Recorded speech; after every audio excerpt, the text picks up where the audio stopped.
Welcome back, my fellow seekers. El-Dorado, has it finally been discovered? I would say yes. And I will explain to you why I think it is the lost city of El-Mirado. Let us enter the portal of enigmas. Enigma de privaciones. Enigma coderitas es.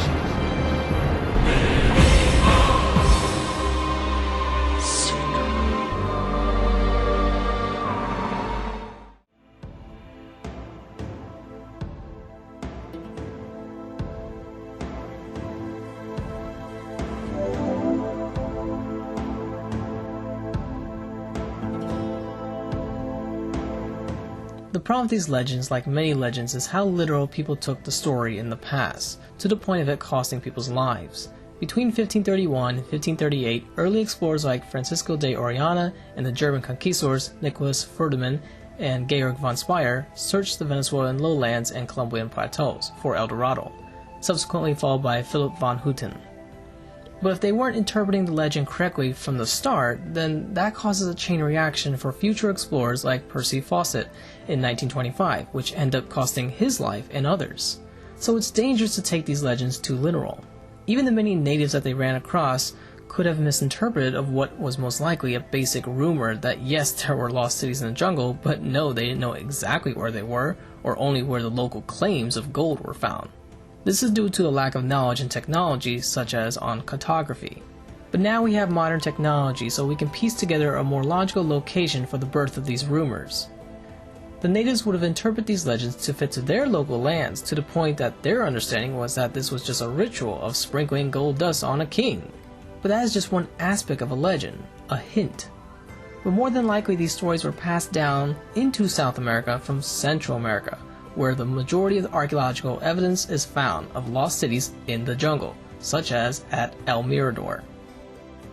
But these early explorers had a narrow self-interest for gold due to economic and political pressure, and once they found some gold in northern South America, then they jumped to the logic that the lost city must also be located in this region, so they couldn't think outside the box because they already were invested in these locations.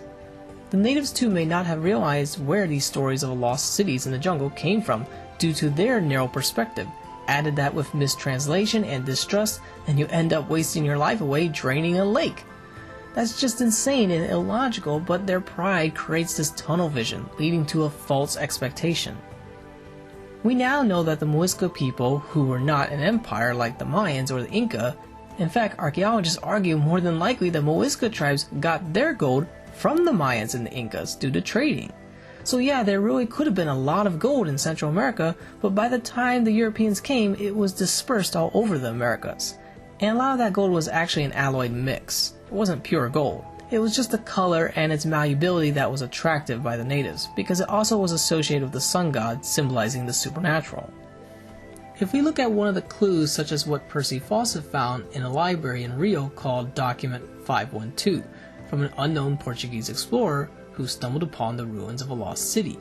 It seems to be describing what we might see in Central America of temple complexes and roads. Fawcett assumed it was in Brazil because the document was discovered in 1753 by the Bandeiristas group of Portuguese adventurers who extracted that from the Institute of Historical Geography in Rio. So it was assumed this unknown explorer was in South America. But the trade winds may have pushed this unknown explorer to Central America before heading south. Later translations may have also altered the location to be in Brazil. Then again, these early explorers may have thought they were in South America but did not realize they were in Central America. Maps were pretty hard to come by back then. It may have been hard to distinguish at the time because there really were no hard borders to these colonial empires. It may have occurred during the Iberian Empire sometime after 1598, with Philip I and II reigning over Portugal and Spain. One part of document 512 states, "We ranched ourselves with the design of retracting our steps the following day. A Negro, however, going to fetch wood, happened to start a white stag," I think they mean startle a white stag, "which he saw, and by this chance discovered a road between two mountain chains, which seemed cut asunder by art rather than by nature, With the overjoy of the news, we began to ascend, which consisted of loose stones piled up. Hence we thought it was once a paved road, broken by the injuries of time. The ascent occurred 3 good hours, pleasantly on account of the crystals, whatever that means, at which we wandered. I guess maybe a compass they're referring to? We halted at the top of the mountain, which commanded an extensive view, and we saw upon a level plain new motives to rouse our admiration. We discerned about a league and a half from us a large settlement, whose extent convinced us that it must be some city dependent upon the capital of Brazil. So it sounds like this could fit the description of El-Mirado, for which is in a valley, a basin valley, surrounded by small mountains. And it has large temple complexes of pyramids, and evidence of settlements, and large boulevarded roads. Or maybe they found some other area in Central America, but more than likely this was in Central America. Then again, this document sounds like an exaggeration to kind of fit more of a European style, so they might be lying to convince, certain other explorers to pay them more. I don't know, but it sounds like there's kind of an exaggeration in this document. But it could be based off an actual historical site that motivated them to make this.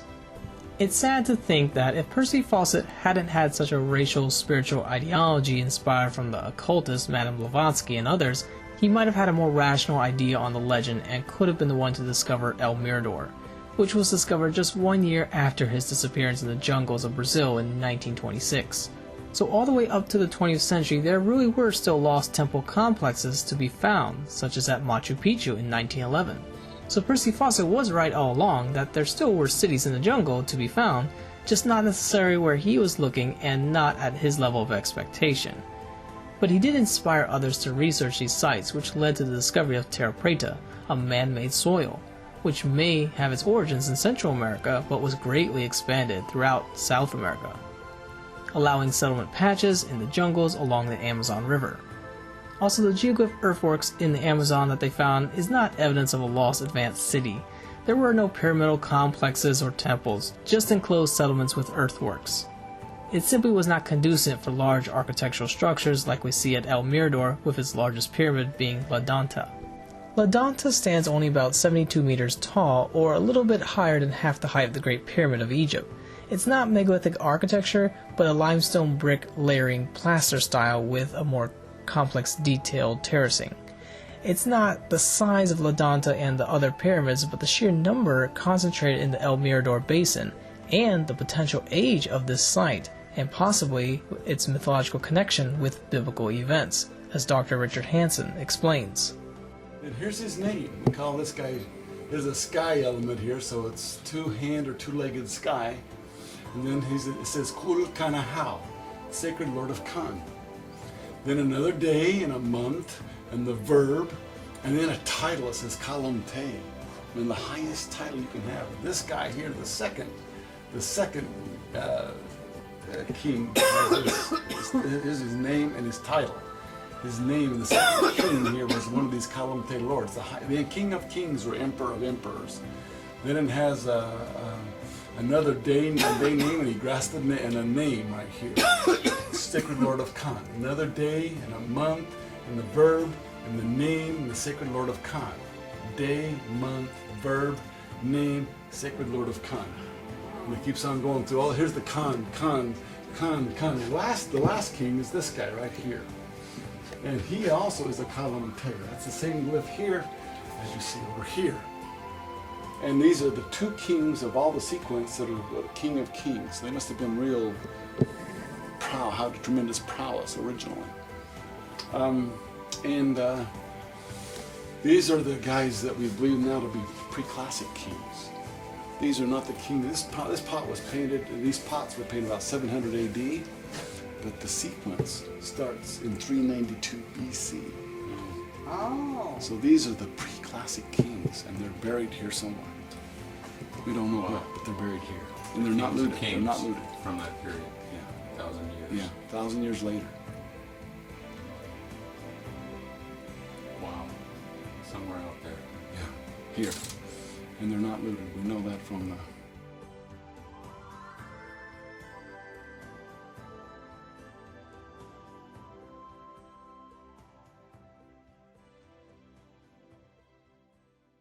Now, the date of 392 BC is just one record found so far on scroll pots at El-Mirado, showing dynastic periods.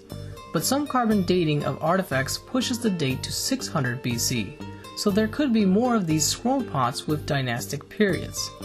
This could push Central American cultures closer to the Old World culture dates.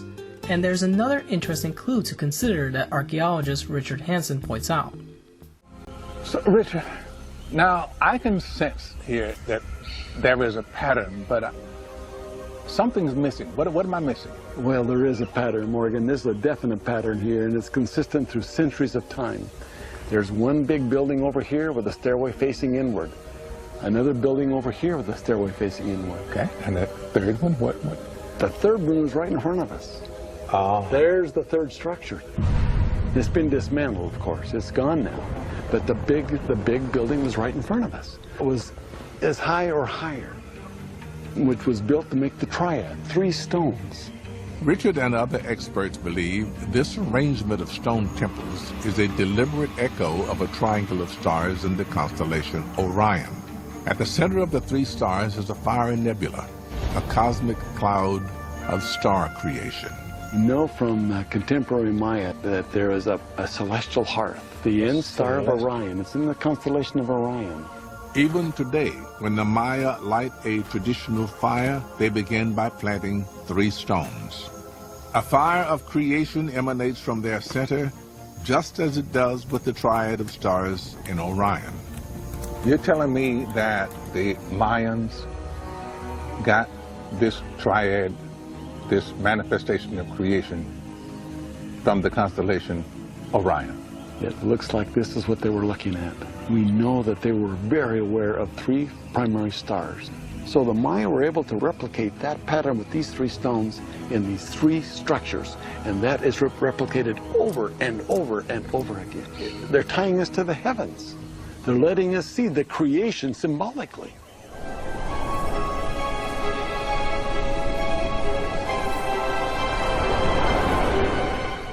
So I believe this religious symbolic layout was inherited by the Mayans from early explorers coming from Egypt, going back at least 600 BC, possibly even older during the banishment out of the Garden of Egypt.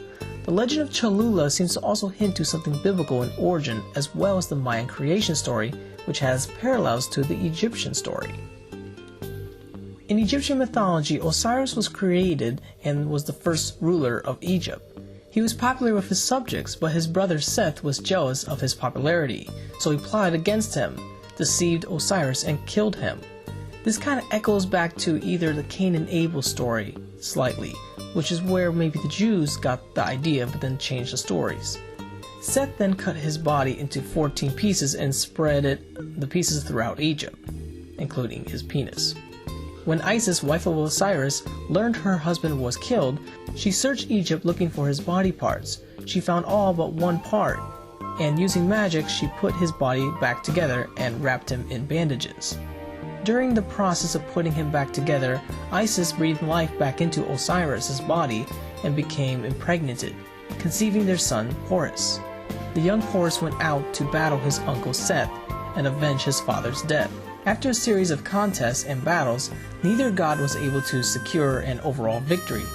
Ultimately, Osiris was declared king of the underworld, Horus king of the living, and Seth the ruler of the deserts as the god of the chaos and evil. Some have wondered if the 3 pyramids in Egypt is actually a depiction of the Holy Trinity, Isis, Osiris, and Horus. Horus eventually avenges his father's death by killing his uncle Seth. Horus became the god of the sky, one of his eyes is the sun and the other is the moon. Both are seen each day and night when, as a falcon, Horus flies across the sky. So what's fascinating is that the Mayan accounts could possibly derive from an older source coming from Egypt. Even more remarkable parallels have been found between the Mayan mythology and the biblical accounts of Genesis. The Popol Vuh. It tells the saga of twin brothers summoned to the underworld. They play a ball game against the lords of the underworld in which they are finally defeated. and they are sacrificed. The head of the main brother there is cut off and hung up in a tree. And a young lady comes by who is the daughter of one of the lords of the underworld. She talks to the head and it spits into her hand. Naturally, she becomes pregnant. Banished from the underworld, she eventually gives birth to a second set of twins. They become skilled warriors and return to the underworld to fight its lords. After a series of clever tricks, they resurrect the body of their father, the maize god, and bring food back to their people. Then they rise up to become the sun and moon. This is the single most important myth that we have from the entire New World, probably the most important piece of literature ever produced in the Western Hemisphere. The snake symbol is a very important clue in order to understand the biblical symbolisms that are scattered around the world in different cultures, such as here at the Serpent Mound in Ohio. The snake symbol here at the Serpent Mound could be a memorial to an event at a certain time, which I hypothesize would be something related to more the supernatural than, literal interpretations of a snake god or even a comet. Because if it was a comet, they would either make it as a shape of a comet, but they didn't, which means that they are trying to connect an event to something more supernatural in origin. Whoever built this 2,000 years ago may have a connection to the Central American cultures around 2,000 years ago, but then was passed up into the Mississippian cultures. So it's possible early Egyptian explorers, or those who were banished after some natural disaster, followed the trade winds until they landed in the Americas. It could be possible that some of these very early explorers were also seen as godlike, although this time not because they were riding horses, which actually made all the difference on why the Europeans conquered the natives, but because of their abnormal appearance, and I mean far more abnormal than your average white man. So it's possible a small number of mutant-like humans, what we might call the Nephilim, have come to the Americas giving birth to civilization and trying to recreate Neo-Atlantis. For the Native Americans have legends on giants, as researcher Jim Vieira have pointed out. But this lost race was already dying out and was assimilating with the natives, making it very hard to find any evidence on their existence. The primordial Atlantis idea is Egypt, going back at least 3000 BC, so El-Dorado or El-Mirado is the beginning of Neo-Atlantis. If early African explorers, or those who were dispersed out of the Garden of Eden, came to Americas, it seems like it was more likely just a one-way or two-way trip. Keep in mind, Christopher Columbus, once he realized that he was not in India, believed that he had found Atlantis, which is why he named the first islands the Antilles. Many sailors were aware of the rumors of a lost land across the Atlantic, foretold by Plato, who got part of the story from Egypt. Keep in mind, Atlantis is an idea that grew from a hunch, just as El-Dorado was an idea, and El-Mirado may be the place where that idea was dispersed to the Incas, for even the Incas have a legend on a lost city called Paititi. The only way we're going to know if there's any truth to these legends is if we open up some of these mounds, like at Cahokia or even at Serpent Mound, to find out if there really are these Nephilim giants, these kind of mutant-like humanoids that the angels came down and altered. And that's when God had to wipe them out in specific locations. And this memorial, or this mound, is a memorial to that supernatural event. That is what I hypothesize. But it also could be a historical event. Not just some kind of abstract supernatural symbolism, but a literal event that happened and was passed down up to the Mississippian cultures.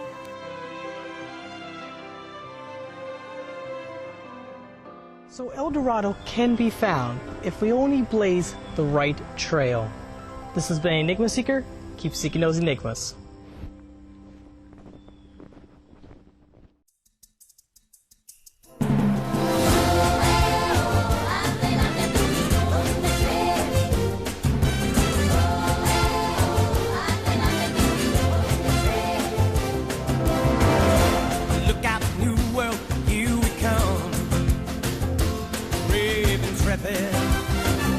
And then some. Pioneers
on the tree.